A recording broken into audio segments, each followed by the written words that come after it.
Nous poursuivons notre gros plan sur cette crise entre Israël et l'Iran et ses proxys. Bonjour Chen Feder. Bonjour Steve. Merci de nous rejoindre cet après-midi. Vous êtes le porte-parole de l'ambassade d'Israël à Paris. Après l'attaque dans la nuit de samedi à dimanche, est-ce qu'Israël n'a d'autre choix que de riposter à l'Iran ?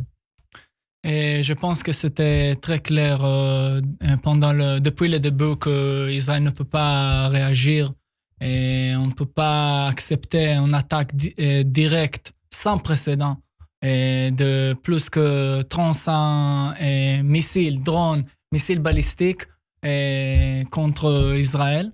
Et pour ça, on va avoir une riposte. Et cette riposte va être décidée de la part du cabinet de guerre. Et je peux aussi ajouter qu'on veut éviter une escalade régionale. Puisqu'Israël a été touché sur son territoire dans la nuit de samedi à dimanche, est-ce que l'Iran le sera nécessairement également sur son sol ? Je ne peux pas commenter exactement comment cette riposte va être décidée, mais toutes les options sont ouvertes. Est-ce que vous craignez que la capacité d'action israélienne dans les airs, notamment en Syrie et au Liban, contre les proxys de l'Iran, puisse être remis en cause par l'attaque de samedi si Israël ne réplique pas de manière forte, même si on dit que la riposte sera mesurée ? Alors, il y a deux choses ici pour répondre. Le premier, je pense que c'est très important de voir cet week-end et même après.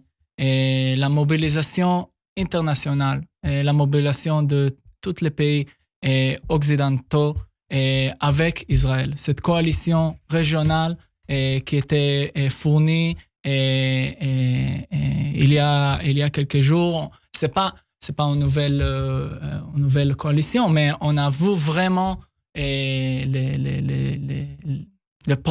progrès qu'on a fait avec les accords d'Abraham et la compréhension des pays occidentaux. Et en même temps, ces pays occidentaux s'inquiètent depuis plusieurs heures et depuis samedi soir en réalité d'une escalade généralisée au Moyen-Orient qui découlerait de la réponse considérée par ailleurs comme tout à fait légitime de l'armée israélienne. Alors, nous avons pris acte de cette enquête et nous sommes également, nous voulons éviter une escalade régionale, mais ce n'est pas possible de ne pas réagir d'une attaque directe assez forte contre Israël. Alors, le ministre israélien des Affaires étrangères, Israël Katz, appelle à de nouvelles sanctions contre l'Iran sur son programme balistique, sur ses drones, qu'on voit d'ailleurs entre les mains des Russes sur le sol ukrainien. Et en vue de l'inscription des gardiens de la révolution sur la liste des organisations terroristes, notamment l'Union européenne, vous êtes optimiste, Chen Feder, sur ce dossier des sanctions ?